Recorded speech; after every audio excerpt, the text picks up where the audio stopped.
एहसन शाह की मुबैना ऑडियो में गुफ्तगू किस खातून से हुई और वो पुलिस वाला कौन है जिसको शूटर्स की मदद से कत्ल करवाया जाना था। फिर एहसन शाह ने किस मुल्क फरार होना था। क्रिमिनल माइंडेड बंदा जेल में जाता है, वो अंदर से पूरा एक गैंग बना के बाहर निकलता है। सारी मुखबरी इसने की। पुलिस वाले पहले भी जो है वो बहुत निशाने पे रहे हैं।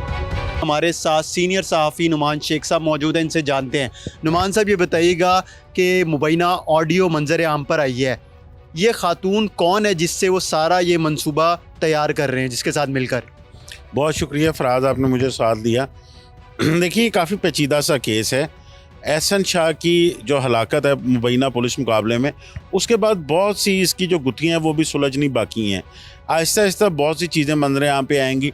ये भी पुलिस ने जो है मुबैना तौर पर ख़ुद ही ऑडियो लीक की है, जिसमें वो एक चीज़ जो है वो बताना चाह रहे हैं कि एहसन शाह जो है वो कितना क्रिमिनल था, किस हद तक पहुंच चुका था और उसकी आगे फर्दर प्लानिंग क्या थी। अगर एहसन शाह की आप ये ऑडियो सुने तो ऑडियो में वो बता रहा है, वो जिस खातून से बात कर रहा है, आपका एक क्वेश्चन था, वो अपनी मुबैना तौर पर जो पुलिस वाले कह रहे हैं अपनी बीवी से बात कर रहा है। अच्छा, ये चीज़ सामने आ रही थी कि दोस्त है, यानी कि उसकी दोस्त नहीं, उसकी अपनी ही बीवी है। जी, DSP organize crime CIA Mohammad Ali Bhatt जो इस केस को देख रहे हैं, उनके मुताबिक ये अपनी बीवी से बात कर रहा था और ये बात भी उस वक्त कर रहा था जिस वक्त ये पेशियों पे जाता रहा, क्योंकि इसकी 4 के करीब जो है दफ़ा वो ज़मानत इसकी लगी जो कि खारिज हो गई और अब उनको ये कंफर्म था कि आगे हाई कोर्ट में अब इसकी बेल लगी हुई थी जो कि 3 या 4 तारीख को थी, वो इसमें उसकी बेल हो जाएगी। उससे पहले जिस वक्त इसकी ये पेशी पे गया हुआ था, ये मोबाइल पर अपनी बीवी से जो बात करता है, वो पुलिस के पास वो ऑडियो आ चुकी थी जिसमें ये उसको कहता है कि मैंने अंदर जो है पूरी सेटिंग कर ली है, मैं अंदर जेल में अब मेरा बहुत अच्छा माहौल बन गया है, मैंने एक बाकायदा 3 से 4 लड़के भी अपने साथ तैयार कर लिए हैं। जेल से जैसे ही मैंने बाहर आना है, मैंने एक लोगों को तोहफ़ा देना है। बेसिकली पुलिस वालों का ये कहना है कि अपने ये बॉस जिनके लिए ये काम कर रहा था, उनका नाम नहीं अभी सामने आया, ये उसने उनको तोहफ़ा देना था और इसने उसमें अपने दबे लफ्ज़ों में अपनी बीवी से कहा कि मैंने टारगेट करना उस पुलिस वाले को जिसने मुझे घर से गिरफ़्तार किया था और गिरफ़्तार करने के बाद जिसने ये सारा जो है मेरे पे जो केस है ये इसकी परसू किया, उसने इसकी तफ्तीश की। अब इसमें मेरी जो SPCI ऑर्गेनाइज क्राइम आफ्ताब फुलरमान, उनसे भी बात हुई, जो DIG ऑर्गेनाइज क्राइम है इमरान किश्वर, उनसे भी बात हुई।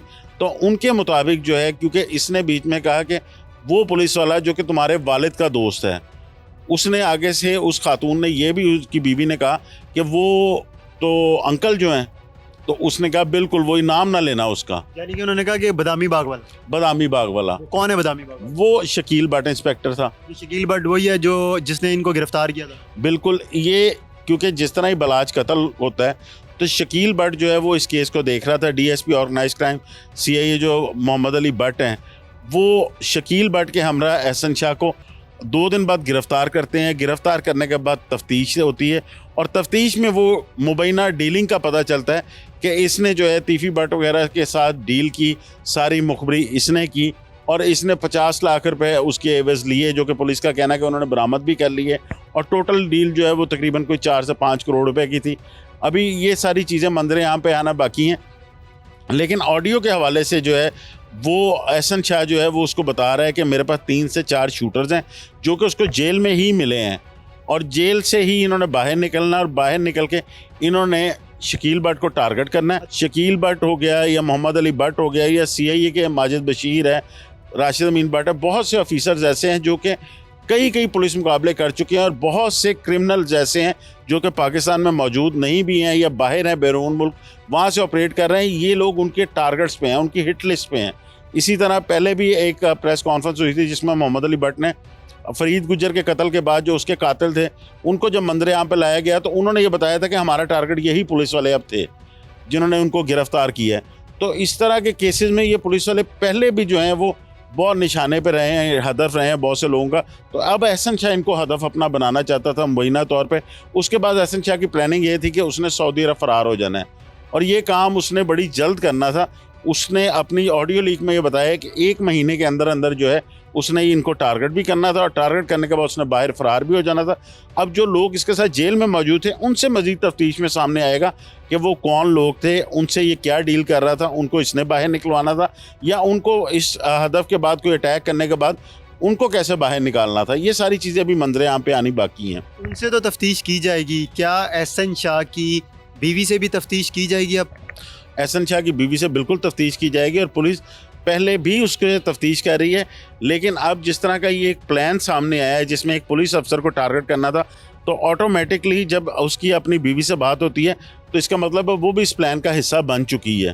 तो इसमें उससे भी तफ्तीश लाजमी होगी। पुलिस के पास ये भी ऑडियोज होंगी जिसमें ये बता रहा होगा कि इनको कितने पैसे देने हैं, कौन लोग हैं, इनका ताल्लुक कहाँ से है, कैसे ये मेरे साथ अटैच हुए इस काम के लिए। देखिए, वो जेल में मौजूद था, ज़्यादातर उसकी जो बात है वो उस वक्त होती थी जिस वक्त वो पेशी पे जाता था। तो उस वक्त बख्शी खाने में किसने उससे क्या बात कराई, हो सकता है पुलिस के पास और भी कोई ऑडियोज़ हों, लेकिन अभी तक सामने नहीं आई। लेकिन जिस तरह वो बात कर रहा है तो इसमें ज़्यादा चांसेस यही हैं कि ये अंदर रहते हुए आमने सामने जो है वो इसकी बातें हुई हैं। अब उसकी बीवी कहाँ तक इन्वॉल्व है या वो उसकी इन्वॉल्वमेंट नहीं है, क्योंकि जिस तरह उसकी बीवी कह रही है उस ऑडियो में कि तुमने वो अंकल को टारगेट करना, इट मीन्स कि उसको शायद नहीं पता कि इसकी अब प्लानिंग क्या है। ये उसको आगाज़ ज़रूर कर रहा है और साथ साथ ये कह रहा है तुमने उनका नाम नहीं लेना, ये तुम्हारे वालिद के दोस्त भी हैं। मीन्स के उसके वालिद और जो शकील भट्ट है उनके दरमियान भी राब्ता है। हो सकता है उस लड़की को जो है उसकी आगे की जो प्लानिंग है उसका ना पता हो, क्योंकि ये ऑडियो के मुताबिक उसको बता रहा है, इसलिए वो माइट भी कि पुलिस उसको जो है वो बेगुनाह करे इसमें।